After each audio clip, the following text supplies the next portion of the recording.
নেতানিয়াহুর এমনভাবে পতন হবে এবং পৃথিবীর ইতিহাসে নেতানিয়াহু এবং ফেরাউনদের এমনভাবে পতন বারবার হয়েছে অ্যাজ ইফ তারা কখনো ছিল না, তারা ভিলেন এবং তারা শেষ হয়ে গেছে। এত মুসলিম শিশু হত্যা হচ্ছে, আল্লাহ সাহায্য কোথায়? 250-র বেশি শিশুকে হত্যা করা হয়েছে, সাধারণ মানুষকে হত্যা করা হয়েছে। অনেকের মধ্যে সাধারণভাবে প্রশ্নটা আসে যে আল্লাহ সাহায্য কোথায়? এই ব্যাপারে আমাদেরকে ইসলাম কি দিক নির্দেশনা দেয়? আপনি যদি ফেরাউনের সময় নিজেকে কল্পনা করেন, আপনি যদি নিজেকে বনি ইসরায়েলের একজন সদস্য হিসেবে কল্পনা করেন, আপনার কাছে মনে হবে কত বড় অবিচার, কত বড় জুলুম, কত খারাপ, শিশুরা হত্যা হইতেছে, কত রকম অবিচার করা হইতেছে। আল্লাহ সাহায্য কোথায়? 30 বছর, 40 বছর, 50 বছর পার হয়ে যেতেছে। সময়ের নিয়ন্ত্রণ আল্লাহর হাতে এবং আল্লাহ আযজা ওয়া জাল অত্যন্ত ধৈর্যশীল। কিন্তু আপনি দেখেন মুসা ইসলাম তো শিশু অবস্থাতেই ফেরাউনকে দমন করতে পারেন না বা দমন করেন। আল্লাহ আযজা ওয়া জাল বিষয়টাকে এইভাবে সংগঠিত করার নাই। আল্লাহ আযজা ওয়া জালের যে পরিকল্পনা সেটাই বাস্তবায়িত হবে। এবং সেই পরিকল্পনা কি ছিল? মুসা আলাইহিস সালাম নবী রাসূল হইছেন। মুসা আলাইহিস সালাম যেই পানিপথ দিয়ে পার হইছেন, সেই পানিপথেই ফেরাউন এবং তার বাহিনী ডুবে মারা গেছে। এই যে 30 থেকে 40 বছরের যে অভাব অভিযোগ বা অবিচার পৃথিবীতে হয়েছে, তার তুলনায় 3000 বছরের বেশি সময় ধরে মুসা আলাইহিস সালাম পৃথিবীর ইতিহাসে একজন হিরো। ভিলেনকে? ফেরাউন। কিন্তু আপনি যখন এখন কোরআনের দিকে তাকান, আপনি কিন্তু ফেরাউনকেই খুঁজে পান না। আপনার কাছে মুসা আলাইহিস সালামের গল্পটাই আপনার কাছে মনে হয়, হ্যাঁ মুসা আলাইহিস সালামই তো হিরো। কোরআন জীবন্ত, কিন্তু আমার অন্তর তো মৃত। কোরআনের লেন্স দিয়ে কি আমি পৃথিবীকে দেখি? প্যালেস্টাইনের প্রত্যেকটা মুসলিম শিশু, সে মারা যাওয়া মাত্র সে জান্নাতের পাখি। আপনি কি কনফিডেন্টলি বলতে পারেন যে আপনি এই মুহূর্তে মারা গেলে আপনি জান্নাতে যাবেন? প্যালেস্টাইনের শিশুটা কিন্তু কল্পনা করে, চিন্তা করে। এই ভিডিও যদি আপনার কাছে উপকারী মনে হয়, আমি আরো বেটার ভিডিও যেন প্রডিউস করতে পারি, সেজন্য প্লিজ সাবস্ক্রাইব করুন। এত মুসলিম শিশু হত্যা হচ্ছে, আল্লাহ সাহায্য কোথায়? প্যালেস্টাইনে এত মুসলিম শিশু মারা গেল, শুধুমাত্র গত 2 সপ্তাহে 250-র বেশি শিশুকে হত্যা করা হয়েছে, আর অনেক সাধারণ মানুষকে হত্যা করা হয়েছে। অনেকের মধ্যে সাধারণভাবে প্রশ্নটা আসে, অনেকের ক্ষেত্রে না চাইতেও আসে, যে আল্লাহ সাহায্য কোথায়, অথবা এটা কবে শেষ হবে? আল্লাহ আযজা ওয়া জাল যদি সত্য হয়ে থাকে, কোরআন যদি সত্য হয়ে থাকে, তাহলে তো এর মধ্যে অলরেডি সাপোর্ট আসার কথা। এই ব্যাপারে আমাদেরকে ইসলাম কি দিক নির্দেশনা দেয়, অথবা মুসলমানরা কালেকটিভলি কি করতেছে? এ ব্যাপারে একটা মুসলমানদের অনেকের মধ্যে, শিক্ষিত মুসলমানদের মধ্যে একটা মনস্তাত্ত্বিক পরাজয় খুবই লক্ষণীয়, এবং এটা দীর্ঘ সময় ধরে চলে আসতেছে। এই ব্যাপারে কোরআন খুব গভীরভাবে তাৎপর্যপূর্ণ ব্যাখ্যা আমাদেরকে দিয়ে রাখছে, যেটা আমরা মুসলমানরা অনেকেই জানি না। আজকে সেই আলোচনা করব। দেখেন, কোরআন জীবন্ত। কোরআন আমাদেরকে আমাদের বর্তমান সামাজিক, রাজনৈতিক, অর্থনৈতিক যে বিষয় যা কিছু ঘটতেছে, কাঙ্ক্ষিত অনাকাঙ্ক্ষিত, সেই বিষয়ে কোরআন আমাদেরকে বলছে, বলে গেছে, কিন্তু আমরা সেটা পড়ি না এবং সেটার সাথে আমরা মিলাই না। যখনই আমরা কোরআনের সাথে মুসলমানরা আমাদের জীবন এবং বাস্তবতা, পৃথিবীকে মিলাই না, তখনই আমরা হতাশায় আমাদের জীবন ভরে উঠবে। এটাই স্বাভাবিক, কারণ আমাদের আল্লাহর সাথে সেই সম্পর্কটা নাই, যে সম্পর্কটা আমাদেরকে সাইকোলজিক্যালি রেজিলিয়েন্ট করতো, স্ট্রং করতো। কোরআনে ফেরাউন এবং মুসা আলাইহিস সালামের যে ঘটনা, আর বর্তমান ইসরায়েল এবং নেতানিয়াহুর যে ঘটনা, সেটার মধ্যে গভীরভাবে মিল আছে, এবং সেই মিলটা থেকে আল্লাহ আযজা ওয়া জাল আমাদেরকে শিক্ষা দিচ্ছেন। কিন্তু সেই শিক্ষাটা আমাদেরকে বুঝতে হবে। আপনি খেয়াল করে দেখেন, মুসা আলাইহিস সালাম আজকে থেকে 3200 বা 3400 বছর আগে মারা গেছেন। কিন্তু মুসা আলাইহিস সালাম যখন জন্ম হয়, তখন থেকেই কিন্তু উনি ফেরাউনের চোখে আসামি। কেন আসামি? এই ঘটনাটা যদি আমরা বুঝি, তখন আমরা দেখব যে এই যে ফেরাউনের ইতিহাসটা এত স্পষ্টভাবে কোরআনে বলা হয়েছে, এর কারণটা হচ্ছে আল্লাহ আযজা ওয়া জাল জানেন আমরা আমাদের জীবনে অনেক ফেরাউনকে দেখব, ফেরাউনের অনেক ভার্সনকে আমরা দেখব। ফেরাউনের ওই মতাদর্শে অনেক মানুষ চলবে যাদেরকে আমরা দেখব, কিন্তু তাদেরকে দেখলেও যেন আমরা মুসার আলাইহিস সালামের মতাদর্শ ধরে রাখি।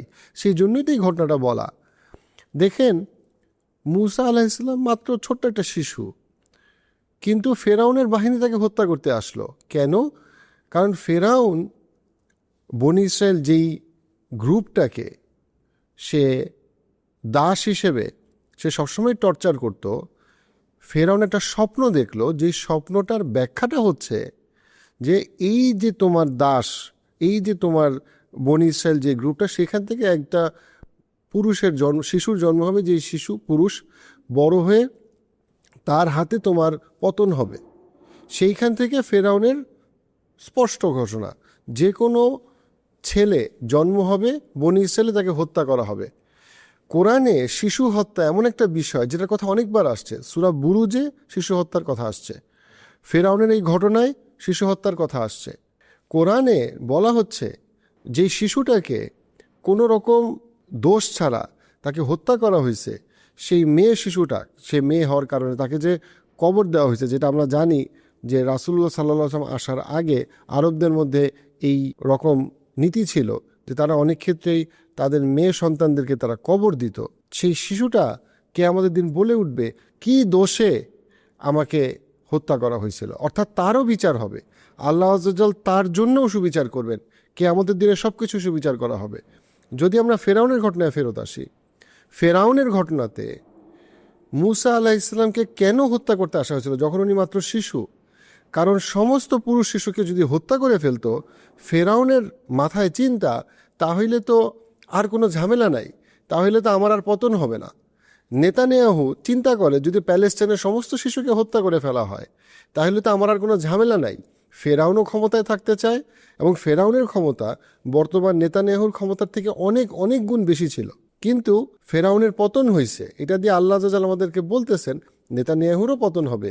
কিন্তু নেতানিয়াহুর দেখেন, এই যে খুব রিসেন্ট যে অ্যাটাকটা শুরু হইল জাস্ট ঈদের আগে 2-3 দিন আগে, এই অ্যাটাকের ওই ঘটনাটা কি ছিল? নেতানিয়াহুর ইন্টারন্যাশনাল কোর্টে সে আসামি, আবার তাকে গ্রেফতার করা হবে, পৃথিবীর বিভিন্ন দেশে সে ট্রাভেল করতে পারে না। আবার তার নিজের দেশেও সে আসামি, তার নিজের দেশের কোর্টে তাকে যাইতে হবে। তার নিজের দেশের কোর্টে তার যে করাপশন, সে যত রকম খারাপ কাজ কিছু করছে, অর্থাৎ ইসরায়েলি কোর্টেও সে একরকম, তার নামে অনেক রকম অভিযোগ, তার কোর্টে যাওয়ার কথা। সে জানে কোর্টে গিয়ে তার কোনো উত্তর নাই, কারণ সে তো আসলেই করাপ্টেড, দুর্নীতিবাজ এবং খুনি, কিন্তু সে কোর্টে যাবে না। তখনই সে কি করলো, যাও তুমি অসহায় মানুষদেরকে হত্যা করা শুরু করো প্যালেস্টিনিতে। কেন? কারণ ঘটনা অন্যদিকে মন নিবে।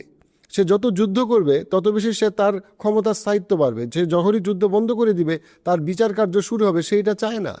নেতানিয়াহুর এই যে যুদ্ধ সম্প্রসারণের একটা বড় কারণ হলো, যতক্ষণ সে যুদ্ধকে সম্প্রসারিত করতে পারবে, সে মনে করে তার রাজত্ব ততদিন থাকবে, সে ততদিন ক্ষমতায় থাকতে পারবে। যখন যুদ্ধ বন্ধ হয়ে যাবে তখন তার বিচার শুরু হবে, তার বিচার শুরু হইলে তাকে জেলখানায় থাকতে হবে অথবা তার শাস্তি হবে।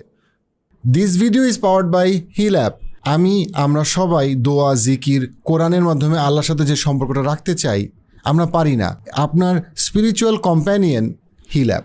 তার পুরা লেগেসি নষ্ট হয়ে যাবে। ফেরাউন ক্ষমতায় থাকার জন্য শিশু হত্যা করে, আমাদের বর্তমান সময়ের যে ফেরাউন, সেও ক্ষমতায় থাকার জন্য শিশু হত্যা করে, তার ক্ষমতা অনুযায়ী নিরীহ মানুষদেরকে সে হত্যা করে। এখন নেতানিয়াহুর আলটিমেটলি শেষ হবে কোথায়? এই যে শিশু হত্যাটা শেষ হবে কোথায়?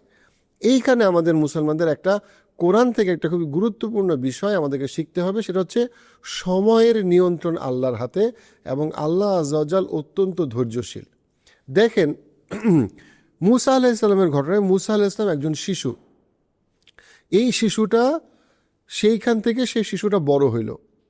মূসা আলাইহিস সালামের মাকে বলা হইল যে আল্লাহ আযজা ওয়া জাল তাকে রক্ষা করবেন, মূসা আলাইহিস সালামকে সুরক্ষার জন্য আপনি তাকে একটা বাক্সের নদীতে ছেড়ে দেন। কত ভয়ঙ্কর পরীক্ষা! এবং মূসা আলাইহিস সালামের মা পরীক্ষায় পাশ করলেন এবং সেই বাচ্চাটাকে উনি নদীতে, যেটা একরকম নিশ্চিত মৃত্যু, একটা ছোট্ট শিশুকে আপনি বাক্সের মধ্যে ভরে আপনি নদীতে দিয়ে দিচ্ছেন। কিন্তু মূসা আলাইহিস সালাম ঠিকই উনি আল্লাহ আযজা ওয়া জালের রহমতে, প্রোটেকশনে উনি বড় হতে থাকলেন। কিন্তু খেয়াল করেন, সেই মূসা আলাইহিস সালাম বড় হইল, সেখান থেকে এক শহর থেকে উনি আরেক শহরে গেলেন, উনি সেখানে 8 থেকে 10 বছর উনি কাজ করলেন, কৃষি কাজ করলেন, পশুপালন করলেন। তারপরে উনি আল্লাহ আযজা ওয়া জালের সাথে উনি নবুয়ত পাইলেন, উনি নবী রাসূল হয়ে উনি ওনার সাথে হারুন আলাইহিস সালামকে নিয়ে উনি আবার ফেরাউনের কাছে উনি ফেরত আসলেন। অর্থাৎ একটা শিশু মূসা আলাইহিস সালাম, উনি বড় হইলেন, অনেকটা বড়। কত বছর ছিল যখন উনি আবার ফেরাউনের কাছে ফেরত আসছেন আল্লাহর তাওহীদের বাণী নিয়ে? প্রায় 30 থেকে 40 বছর এর মধ্যে পার হয়ে গেছে। এর মধ্যে এটার ব্যাপারে মুফাসসিরদের মধ্যে ডিসএগ্রিমেন্ট আছে যে মূসা আলাইহিস সালাম যখন ফেরাউনের কাছে আবার আসলেন আল্লাহ আযজা ওয়া জালের বাণী পৌঁছে দেওয়ার জন্য, তাওহীদের কথা বলার জন্য, এর মধ্যে কত বছর পার হয়ে গেছে? আনুমানিক 30 থেকে 40 বছর। এই যে 30 থেকে 40 বছর, এই 30 থেকে 40 বছরে মুসা আলাইহিস সালাম শিশু থেকে যে মুসা আলাইহিস সালাম নবী রাসূল হইলেন, এর মধ্যে কি শিশু হত্যা হয় নাই? ফেরাউন কি শিশু হত্যা করে নাই বনি ইসরায়েলের? ফেরাউন কি কন্টিনিউয়াসলি বনি ইসরায়েলকে টর্চার করে নাই? করছেন। কিন্তু মুসা আলাইহিস সালাম বড় হইল। মুসা আলাইহিস সালাম তো শিশু অবস্থাতেই ফেরাউনকে দমন করতে পারে না বা দমন করে নাই। আল্লাহ আযজা ওয়া জাল বিষয়টাকে এইভাবে সংগঠিত করার নাই। আল্লাহ আযজা ওয়া জালের যে পরিকল্পনা সেটাই বাস্তবায়িত হবে। এবং সেই পরিকল্পনা কি ছিল? মুসা আলাইহিস সালাম নবী রাসূল হইছেন এবং ইভেনচুয়ালি মুসা আলাইহিস সালাম যেই পানিপথ দিয়ে পার হইছেন সেই পানিপথেই ফেরাউন এবং তার বাহিনী ডুবে মারা গেছে। কিন্তু এই যে সময়কাল, এই যে 30 থেকে 40 বছরের সময়কাল, এই সময়কালে যে অবিচারগুলো হয়েছে বা মুসা আলাইহিস সালাম আসার আগে ফেরাউন যে অবিচারগুলো করছে, সেই ব্যাপারে পরিণতি কি? কিয়ামতের দিন সবার জন্য সুবিচার হবে। কিন্তু এই পৃথিবীতে আপনি দেখেন মানুষ অস্থির হয়ে গেছে। কি হইল, কি হবে?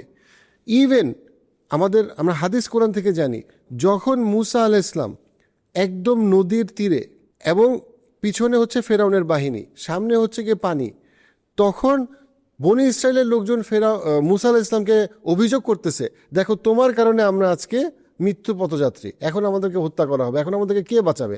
তোমাকে আমরা ফলো করছি, ফলো করে দেখো একদিকে ফেরাউনের বাহিনী আরেকদিকে পানি, এখন তো আমরা শেষ। অর্থাৎ তারা অস্থির হয়ে গেছে যে এখন কি হবে, এখন তো আমরা শেষ, কারণ তারা তো বাঁচার কোনো পথ দেখতেছে না। তারপরে আল্লাহর রহমতে আমরা জানি ওই পানিপথ স্থলপথে পরিণত হইল কাদের জন্য? মুসা আলাইহিস সালাম এবং তার বাহিনীর জন্য। কাদের জন্য হইল না? ফেরাউনের বাহিনীর জন্য। এবং ফেরাউনের পতন হইল। তাইলে 30 থেকে 40 বছরের এই যে এত মানুষ অসহায়ভাবে মারা গেল, তাদের কি হইল? তাদেরকে আল্লাহ আযজা ওয়া জাল এমন পুরস্কার দিবেন যে পুরস্কারের জন্য তাদের কাছে কখনোই তাদের জীবনে কোনো ব্যথা বেদনার কথা তাদের মনে থাকবে না। কিন্তু আপনি দেখেন এই যে 30 থেকে 40 বছরের যে অভাব অভিযোগ বা অবিচার পৃথিবীতে হয়েছে, তার তুলনায় এই যে মুসা আলাইহিস সালাম 3200 বা 3400 বছর ধরে উনি কি ইতিহাসের পাতায় উনি কিন্তু হিরো। 3200 বা 3400 বছর ধরে মুসা আলাইহিস সালাম হিরো। মুসা আলাইহিস সালাম বাইবেলে ওনার কথা সবচেয়ে বেশি বার বর্ণিত হয়েছে নবীদের মধ্যে। কোরআনে নবী রাসূলদের মধ্যে মুসা আলাইহিস সালামের কথা সবচেয়ে বেশি বার বর্ণিত হয়েছে। 3000 বছরের বেশি সময় ধরে মুসা আলাইহিস সালাম পৃথিবীর ইতিহাসে একজন হিরো। ভিলেনকে? ফেরাউন ওই সময় আপনি যদি ফেরাউনের সময় নিজেকে কল্পনা করেন, আপনি যদি নিজেকে বনি ইসরায়েলের একজন সদস্য হিসেবে কল্পনা করেন, আপনার কাছে মনে হবে কত বড় অবিচার, কত বড় জুলুম, কত খারাপ। শিশুরা হত্যা হইতেছে, আমাদেরকে দাস হিসেবে আমাদের সাথে কত রকম অবিচার করা হইতেছে। আল্লাহর সাহায্য কোথায়? 30 বছর, 40 বছর, 50 বছর পার হয়ে যেতেছে, আমরা তো আল্লাহর সাহায্য দেখি না। কিন্তু আপনি যখন এখন কোরআনের দিকে তাকান, আপনি কিন্তু ফেরাউনকেই খুঁজে পান না। আপনার কাছে মুসা আলাইহিস সালামের গল্পটাই আপনার কাছে মনে হয়, হ্যাঁ মুসা আলাইহিস সালামই তো হিরো। এক্স্যাক্টলি একইভাবে নেতানিয়াহুর এমনভাবে পতন হবে এবং পৃথিবীর ইতিহাসে নেতানিয়াহু এবং ফেরাউনদের এমনভাবে পতন বারবার হয়েছে, অ্যাজ ইফ তারা কখনো ছিল না। তারা ভিলেন এবং তারা শেষ হয়ে গেছে। তারা যখন বেঁচে ছিল মানুষ মনে করছে হায় হায় পৃথিবী এত খারাপ জায়গা, এত নোংরামি, আল্লাহর সাহায্য কোথায়? কিন্তু তারা এমনভাবে হারায় গেছে অ্যাজ ইফ তারা কখনো ছিল না। এবং কোরআনে এক্স্যাক্টলি এই কথাটা বলা হয়েছে। কোরআনে আল্লাহ আযজা ওয়া জাল বলতেছেন যে তোমরা কি মনে করো যে তোমাদেরকে এমনি জান্নাতে প্রবেশ তোমরা পড়বা, কিন্তু তোমাদের পূর্বের যারা প্রজন্ম ছিল তাদেরকে যেভাবে পরীক্ষা করা হয়েছে তোমাদের কীভাবে পরীক্ষা করা হবে না? কিভাবে পরীক্ষা করা হয়েছে? জানমালের নিরাপত্তাহীনতা, দারিদ্রতা, দুর্ভিক্ষ, অবিচার, অনাচার দিয়ে তোমাদের পুরো এমন পরিমাণে পরীক্ষা করা হয়েছে টু আ পয়েন্ট যেখানে তাদের মধ্যে যারা নবী রাসূল ছিলেন তাদের কাছেও মনে হয়েছে আল্লাহর সাহায্য কখন আসবে? মাতা নাসরুল্লাহ, আল্লাহর সাহায্য কখন আসবে? কিভাবে আসবে? কখন আসবে? তারা অপেক্ষা করতেছিল, তারা দোয়া করতেছিল, তারা চাইতেছিল, তাদের মধ্যে এই আর্তনাদ উৎকণ্ঠা ছিল। তখন আল্লাহ বলছেন অবশ্যই আল্লাহর সাহায্য তোমাদের কাছে আসবে। যারা মুমিন তাদের কাছে অবশ্যই আল্লাহর সাহায্য আসবে এবং আল্লাহর সাহায্য আসছে। আপনি দেখেন রাসূলুল্লাহ সাল্লাল্লাহু আলাইহি ওয়াসাল্লামের কাছে আল্লাহর সাহায্য আসছে। আপনি যদি তায়েফের ঘটনার সময় নিজেকে কল্পনা করেন, আপনার কাছে মনে হবে এত ভালো একজন মানুষ আমাদের নবী সাল্লাল্লাহু আলাইহি ওয়াসাল্লাম, ওনাকে এইভাবে পাথর মারলো, রক্তাক্ত করলো, আল্লাহর সাহায্য কোথায়? কিন্তু দেখেন আপনি যখন এখন তায়েফের ঘটনাটা দেখেন, আপনি জানেন আল্লাহর সাহায্য আসছে। একইভাবে প্যালেস্টিনিয়ানদের জন্য আল্লাহর সাহায্য আসবে, অবশ্যই আসবে। প্যালেস্টাইনের জন্য আল্লাহ সাহায্য আসবে, নেতানিয়াহুর পতন হবে। শিশু হত্যা, আপনি যদি সূরাতুল বুরুজের ঘটনার দিকে দেখেন যে শিশুদেরকে হত্যা করা হয়েছে, কোরআনে বারবার আসছে শিশুদেরকে হত্যা করা হয়েছে। আপনার তারপরে যখন বনি ইসরায়েল যখন আবার ক্ষমতায় আসলো ফেরাউনের পতনের পরে, আল্লাহ আযza ওয়াজাল কোরআনের অন্যান্য জায়গায় অভিযোগ করতেছেন বনি ইসরায়েলের দিকে তাক করে যে তোমাদেরকে আমরা কত নবী রাসূলকে পাঠাইছি এবং অনেক নবী রাসূলকে তোমরা হত্যা পর্যন্ত করছো। আল্লাহ আযza ওয়াজাল বলতেছে, আমাদেরকে জানাইতেছেন, তোমরা একসময় এত দুর্বল অবস্থায় ছিলা, ফেরাউনের কাছে তোমরা এতভাবে নির্যাতিত হইতেছিলা।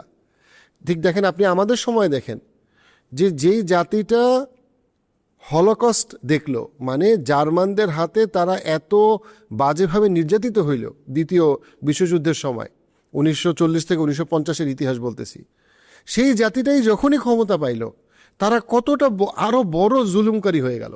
যে জাতিটা মানে যাদের দাদারা দেখছে যে তাদেরকে জার্মানরা কীভাবে নির্যাতন করছে, তারাই আবার যখন সুযোগ পাইল তখন তারা চূড়ান্ত পর্যায়ে নির্যাতন শুরু করলো, যেখানে তারা আজকে ফিলিস্তিনি শিশুদের হত্যা করে মহোৎসব করতেছে অ্যাজ ইফ তারা জিতে গেছে। কিন্তু আল্লাহ সাহায্য অবশ্যই আসবে। ফিলিস্তিনের প্রতি আরেকটা বিষয় আমাদের মনে রাখা খুবই জরুরি। দেখেন, আমরা কোরআনে বারবার আমাদেরকে সূরা ফাতিহা আমাদের নামাজে সালাতে বারবার পড়তে হয়। সূরা ফাতিহার খুবই গুরুত্বপূর্ণ বিষয় হচ্ছে গিয়ে আমরা কিয়ামতের দিনে বিশ্বাস করি। আল্লাহ আযza ওয়াজাল বলতেছেন উনি কিয়ামতের দিনের মালিক, উনি পৃথিবীর সব কিছুর মালিক। প্রথমে উনি বলছেন কি, আলহামদুলিল্লাহি রব্বিল আলামিন, উনি সব কিছুর মালিক, উনি সব কিছুর স্রষ্টা।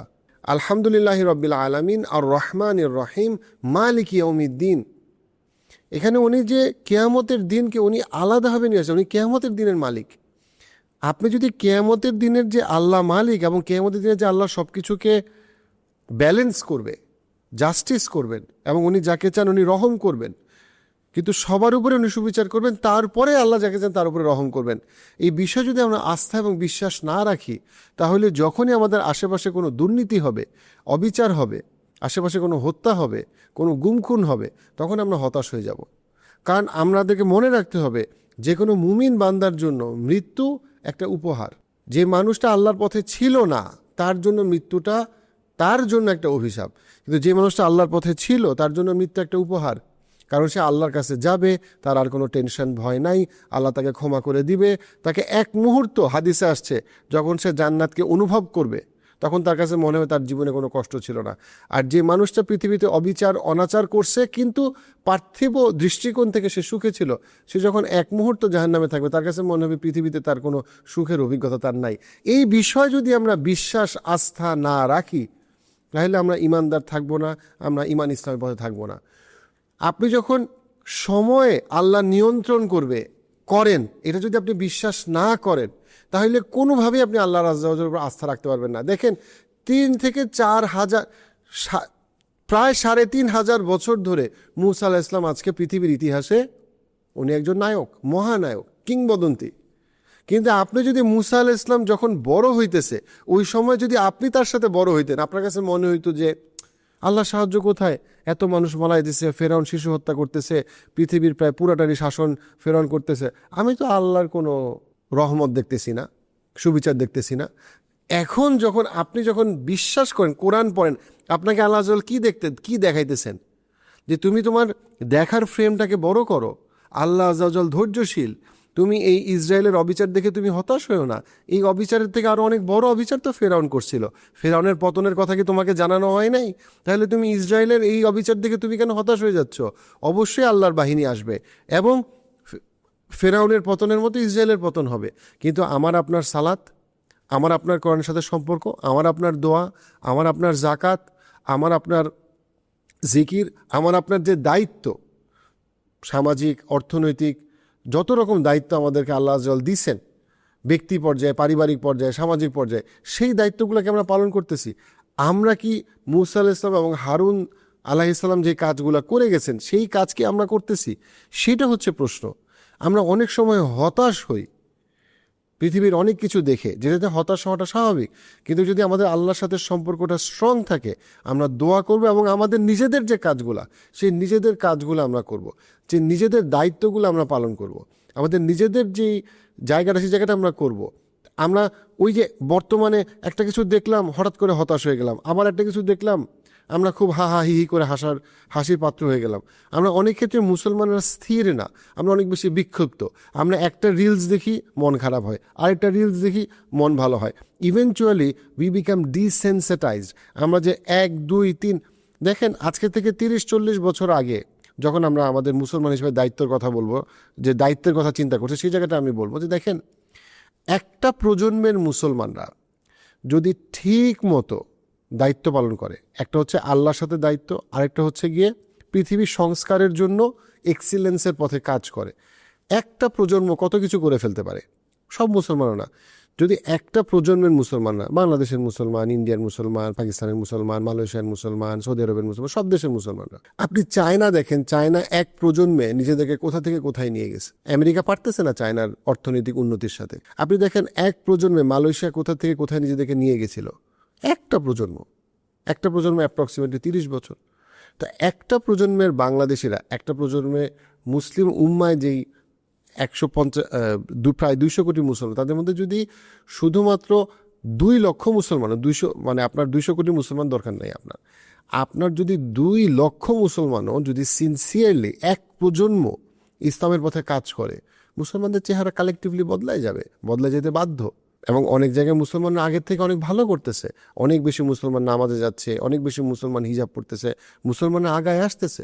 কিন্তু আমাদের আরেকটা খুবই মানে বড় মানে একটা প্রবলেম আমি মনে করি এই বিষয়ে আলোচনার ক্ষেত্রে, সেটা হলো আমরা মুসলমানরা সব ক্ষেত্রে মনে করি যে আমরা প্রচণ্ড রকম মানে পরাজিত বা ডিফিটেড। এই মানসিকতাটা আমাদের মধ্যে, আমরা আমাদের ইতিহাস বা আমাদের মধ্যে আমরা কোনো ভালো কিছু দেখি না, এবং সব কিছুতে আমরা নিজেদেরকে খুব ছোট করি বা হেয় করি। এটা একটা এক্সাম্পল হচ্ছে, একটা কথায় বলা হয় যে 200 কোটি মুসলমান এবং ইসরায়েলের পপুলেশন হচ্ছে মাত্র 80 লাখ। 200 কোটি মুসলমান 80 লক্ষ ইসরায়েলের কাছে কেন হেরে যাবে বা কেন হেরে যাচ্ছে? এই তুলনাটা আসলে ঠিক না। অবশ্যই ফিলিস্তিনের পাশে যে মুসলমানরা সাপোর্ট করতে পারে নাই, এটা মুসলমানদের একটা কালেকটিভ ব্যর্থতা, সামষ্টিক ব্যর্থতা, এ ব্যাপারে কোনো সন্দেহ নাই। কিন্তু আপনাকে বুঝতে হবে যে এই যুদ্ধটা আসলে ফিলিস্তিনের সাথে ইসরায়েলের না, এই যুদ্ধটা আসলে ফিলিস্তিনের সাথে Israel plus America plus Europe সবার কালেকটিভ এফোর্ট। যদি আমেরিকা এবং ইউরোপ ইসরায়েলকে সাপোর্ট না দিত গত 60-70 বছর, trillions of dollar support, military support, economic support না দিত, তাহলে ইসরায়েল আজকে ম্যাপে থাকতো না। এটা সবাই বোঝে। খেয়াল করেন, 1950-এর পরে প্যালেস্টাইন পাইছে মাত্র $11 বিলিয়ন, আর ইসরায়েল পাইছে $318 বিলিয়ন ইউএসএ থেকে। এবং তারপরে আরও আপনি চিন্তা করেন, $200 বিলিয়ন এফডিআই পাইছে, ফরেন ডিরেক্ট ইনভেস্টমেন্ট পাইছে হচ্ছে ইসরায়েল, $200 বিলিয়ন। সো এখন আপনি যদি চিন্তা করেন, ইসরায়েলের ইকোনমি হচ্ছে $500 বিলিয়ন। 1950 পরবর্তী সময়ে এই 318 বিলিয়ন এবং আপনি যদি 200 বিলিয়ন এস্টিমেটেড যদি আপনি যোগ করেন, তাহলে আপনি দেখবেন যে তাদেরকে দেওয়াই হয়েছে 500 বিলিয়নের উপরে। সেখানে প্যালেস্টাইনকে দেওয়া হয়েছে $11 বিলিয়ন। এবং এখানে এটা হিসাব করা হচ্ছে না অনেক কিছু, সেটা হচ্ছে consultancy, intelligence support, media support, diplomatic support. এগুলো যদি আপনি হিসাব করেন, ওগুলো তো প্রাইসলেস। সো আমরা যখন মনে করি ইটস অ্যাবাউট ইসরায়েল এবং প্যালেস্টাইন, এটা খুবই আনফেয়ার। ইটস অ্যাবাউট প্যালেস্টাইন, যার ইকোনমি এমনিতেই যথেষ্ট ছোট ছিল, যে ইকোনমি এখন মাত্র $20 বিলিয়ন নিচে, তার জিডিপি $20 বিলিয়ন নিচে, এটাকে একদম ফকির বানায় দেওয়া হয়েছে। সেই ফিলিস্তিনিরাও হার মানে নাই। ওয়ার্ল্ডের সবচেয়ে বড় 2টা মহাশক্তি, ইউকে, ইউএসএ, নেটো, মানে টোটাল এদের যে কম্বাইন্ড এফোর্ট, মিলিটারি, ইকোনমিক এবং মিডিয়া এফোর্ট দিয়ে এখনও ফিলিস্তিনিয়ানরা হার মানে নাই। সেখানে মুসলমানদের এই যে ফিলিস্তিনিদের যে পুরা মানুষের ইতিহাসে যে বিরল সাহস, সেটা থেকে মুসলমানদের উজ্জীবিত হওয়া উচিত। কিন্তু আনফর্চুনেটলি আমরা অনেক ক্ষেত্রে মুসলমানরা ডিমোরালাইজ, কারণ আমরা খালি দেখে আমরা তো পারলাম না। কিন্তু কাদের বিরুদ্ধে? দ্বিতীয় বিশ্বযুদ্ধের পরে আপনি যদি দেখেন যে পৃথিবীর সবচেয়ে বড় 2টা মহাশক্তির বিরুদ্ধে যারা স্ট্রাগল করতেছে, সেই স্ট্রাগলটা মুসলমানদের জন্য এমনিতেই খুব কঠিন একটা স্ট্রাগল ছিল। এখন আপনি যদি আমেরিকার ইকোনমিক এবং মিলিটারি মাইট দেখেন, 1950 সালে পৃথিবীর মোর দেন 50% ম্যানুফ্যাকচারিং আমেরিকা করতো। সারা পৃথিবীর মধ্যে ফেরাউন ছিল আমেরিকা 1950 সালে, ইন দ্য সেন্স দ্যাট পৃথিবীর শাসন করার সমস্ত রিসোর্স এবং পৃথিবীর শাসন করার সমস্ত মিলিটারি মাইট ছিল কার কাছে? আমেরিকার কাছে। সো আমেরিকা যদি নিঃশর্ত সাপোর্ট ইসরায়েলকে দেয়, তার মানে হইল ফিলিস্তিনিদের আসলে সমস্যাটা কখনো ইসরায়েলকে নিয়ে না, সমস্যাটা হচ্ছে কি আমেরিকা এবং ইউরোপের সাপোর্টকে নিয়ে। কারণ আমেরিকা এবং ইউরোপ 1950 থেকে 2020 পর্যন্ত অ্যাটলিস্ট এই 70 বছর পুরা পৃথিবীর ইকোনমি এবং মিলিটারি কন্ট্রোল করছে হচ্ছে এই দুইটা দেশ। তার কম্প্যারিজনে আমরা যদি পুরা মুসলিমদের, এই 200 কোটি মুসলমানদের কালেকটিভ মিলিটারি এবং ইকোনমিক পাওয়ার দেখি, সেটা খুবই কম। সেই জায়গাটা থেকে অবশ্যই আমি আবারও বলতেছি, এটা মুসলমানদের একটা কালেকটিভ ব্যর্থতা, এ ব্যাপারে কোনো সন্দেহ নাই। কিন্তু আপনি যদি পাশাপাশি আপনাকে এটাও মাথায় রাখতে হবে যে এখানে শত্রুপক্ষটা কে এবং তারা কতটা পাওয়ারফুল। আপনি দেখেন পুরা মিডল ইস্টে Afghanistan, Iraq, Egypt, Libya, Syria, প্রত্যেকটা মুসলিম কান্ট্রিকে তাদের দেশের পলিটিক্স, তাদের দেশের ইকোনমি, তাদের দেশের মিলিটারিকে নানাভাবে ছলে বলে কৌশলে নষ্ট করছে। কারা নষ্ট করছে? হচ্ছে কি আমেরিকা এবং ইউরোপ, ইসরায়েলকে আরও স্ট্রং করার জন্য। অর্থাৎ এই যে 200 কোটি মুসলমান, তাদের কালেকটিভ এবং মিলিটারি মাইট 1940-এর পরে খুব বেশি ছিল না। কেন ছিল না? অবশ্যই এটা আগের প্রজন্মের মুসলিমদের ব্যর্থতা, এবং সেই ব্যর্থতা বলতে গেলে আরও অনেক আগের ইতিহাস থেকে শুরু করতে হবে। মুসলমানদের কালেকটিভ ব্যর্থতা নিয়ে কোনো সমস্যা, মানে কোনো এই কথাটার মধ্যে কোনো ভুল নাই। কিন্তু আমরা অনেক ক্ষেত্রে আমাদের এবং আমাদের লিডারদেরকে এমনভাবে দোষ দেই অ্যাজ ইফ তারা তুড়ি মারলেই এটা সমাধান হয়ে যেত। ব্যাপারটা এত সহজ কখনোই ছিল না। তারা হাততালি দিলেই অ্যাজ ইফ ফিলিস্তিন স্বাধীন হয়ে যেত, ব্যাপারটা এরকম কখনো ছিল না। মুসলিম লিডারদের মধ্যে 1950 থেকে 2000 সাল পর্যন্ত যে কয়জন লিডার অ্যাক্টিভলি প্যালেস্টাইনকে হেল্প করতে চাইছে, তাদের প্রায় সবাইকেই শেষ করে দেওয়া হয়েছে। এর একটা খুব ভালো এক্সাম্পল হইল ইজিপ্টে মুরসি, প্রেসিডেন্ট মুরসি যে গণতান্ত্রিকভাবে নির্বাচিত হইল, তার একটা অ্যাক্টিভ এজেন্ডা ছিল প্যালেস্টাইনকে সাপোর্ট করা, এবং তাকে আলটিমেটলি কি করা হয়েছে? তাকে আমেরিকার সহায়তায় ইজিপ্টের আর্মির মধ্যে একটা কু করে তাকে বেসিক্যালি পৃথিবী থেকে বিদায় নিতে হয়েছে। আবার আপনি যদি দেখেন যে লিবিয়াতে কি হয়েছে, অ্যাগেইন আপনি দেখবেন যেই দেশগুলাই প্যালেস্টাইনকে হেল্প করতে গেছে তাদেরকে নিঃশেষ করে দেওয়া হয়েছে। অর্থাৎ আমি যেটা বলতে চাচ্ছি সেটা হইল, একদিকে যেমন এটা সত্যি যে এটা মুসলমানদের সামষ্টিক ব্যর্থতা, আরেকদিকে এই কথাটাও সত্যি যে মুসলমানদের জন্য এই চ্যালেঞ্জটা খুব বেশি সহজ ছিল না। কিন্তু আমি খুব স্ট্রংলি বিলিভ করি, এবং আমার পডকাস্ট যারা আপনারা সামনে দেখবেন, এখানে অনেক জিওপলিটিক্যাল অ্যানালিস্টরা আসবেন, আপনি দেখবেন আমেরিকার যে ইকোনমিক ডমিনেন্স, সেই ডমিনেন্স আস্তে আস্তে গ্লোবালি ফল করতেছে। আমেরিকার সাথে ইউরোপ, কানাডা, অস্ট্রেলিয়ার যে সম্পর্ক, সেই সম্পর্ক আস্তে আস্তে ভেঙে যাচ্ছে। তাতে ইভেনচুয়ালি সেটা 2 বছরে হইতে পারে, 20 বছরে হইতে পারে, 40 বছরে হইতে পারে, আমেরিকার যে নিঃশর্ত সাপোর্ট করার ক্ষমতা ইসরায়েলকে, সেই ক্ষমতা আস্তে আস্তে কমতে থাকবে। On the other hand, Saudi আরবের ইকোনমি, আফ্রিকার ইকোনমি, আপনার টার্কির সাথে সিরিয়ার যে জোটবদ্ধ হওয়া, এগুলো ইন্ডিকেট করে যে কালেকটিভলি মুসলিমরা আস্তে আস্তে স্ট্রং হচ্ছে। সাউথ আফ্রিকার ইন্টারন্যাশনাল কোর্টে নেতানিয়াহুর বিরুদ্ধে যে গ্রেফতারি পরোয়ানা জারি, এইটা ইন্ডিকেট করে যে ইসরায়েল আর বেশি দিন টিকে থাকা, পার্টিকুলার নেতানিয়াহুর আরও লম্বা সময় ক্ষমতায় থাকা, এটা সম্ভাবনা আস্তে আস্তে কমে আসতেছে।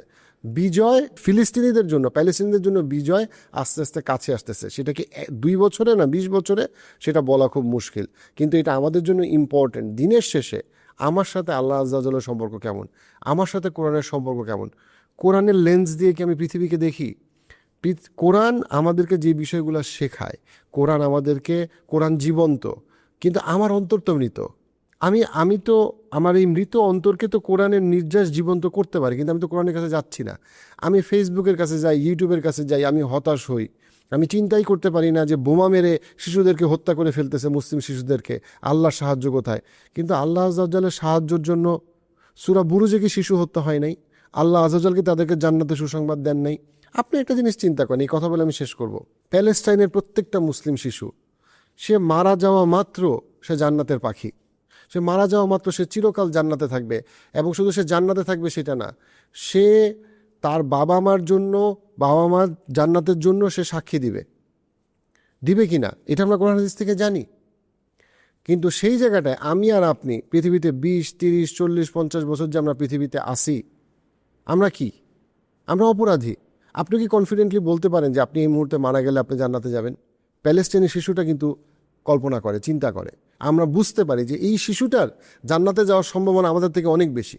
এখন আপনি 30, 40, 50 বছর পৃথিবীতে বেঁচে আছেন, হ্যাঁ, কোনো গুলি খান নাই, মাথার উপরে কোনো বোমা পড়ে নাই, কিন্তু কিয়ামতের দিন যখন আপনি জানতে পারবেন যে আপনার আমলনামা পিছনে দেওয়া হইতেছে, বাম হাতে পিছনে দেওয়া হইতেছে, তখন আপনার অবস্থা কি হবে?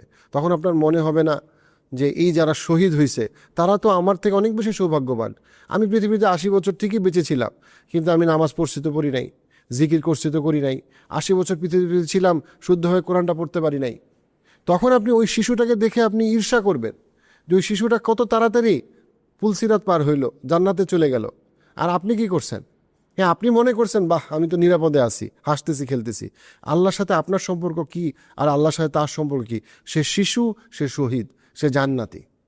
আপনি পৃথিবীতে আছেন এবং আপনি হয়তো অপরাধী। কেন? কারণ আপনার আল্লাহর সাথে সম্পর্ক নাই, কোরআনের সাথে সম্পর্ক নাই। আপনি অধৈর্য, আপনি অস্থির, আপনি বিক্ষিপ্ত। আমাদের দিকে আমাদের তাকানো উচিত। অবশ্যই আমরা তাদের জন্য দোয়া করব, তাদেরকে সাহায্য করার জন্য। তাদেরকে কতভাবে সাহায্য করা যায় এই ব্যাপারে আমরা আমাদের আলেম ওলামাদের শরণাপন্ন হব। আমরা আলেমদের সাথে পরামর্শ করব যে কীভাবে আমরা আমাদের দায়িত্বগুলো কি এবং কীভাবে আমরা সেটা পালন করতে পারি। কিন্তু পাশাপাশি আমাদের এটা মনে রাখা উচিত যে যে নিরীহ মানুষটা মারা গেছে, সেই নিরীহ মানুষটার জন্য জান্নাত অপেক্ষা করতেছে। কিন্তু আমি নিরাপত্তার ঝুঁকি হয়তো আমার এই মুহূর্তে নাই, কিন্তু আমার জন্য কি জান্নাত অপেক্ষা করতেছে?